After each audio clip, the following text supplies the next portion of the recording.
আজ আনুষ্ঠানিকভাবে শয়তান তার সকল শয়তানি দায়িত্ব ব্যবসায়ীদের হাতে তুলে দিয়ে টানা 1 মাসের জন্য গ্রামে চলে যাবেন। এটা একমাত্র এই শয়তানের শয়তানি কর্মকাণ্ড অব্যাহত থাকবে। বাজারে বড় বড় ব্যবসায়ী এবং রাউটারদের মাধ্যমে এ নিয়ে আজ শয়তান তার সকল বক্তবৃন্দদের ডেকে এনে একটি অনুষ্ঠানের আয়োজন করেন।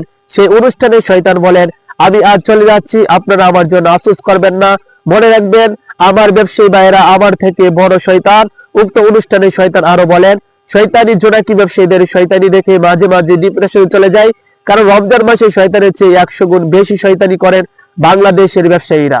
এই দিনের অনুষ্ঠানে ব্যবসায়ীরা শয়তানকে আশ্বাস দিয়ে বলেন, শয়তান ভাই, আপনি চিন্তা করবেন না, আপনার পরিবর্তে আমরা আপনার শয়তানি কর্মকাণ্ড সঠিকভাবে চালিয়ে যাব।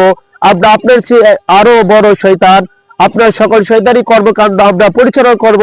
ইতিমধ্যে ব্যবসায়ীরা চিনি, ছোলা, পেঁয়াজ, নানা রকম খাদ্যদ্রব্যের দাম বৃদ্ধি করে তাদের শয়তানি কর্মকাণ্ডের সূচনা করেছেন। বিস্তারিত।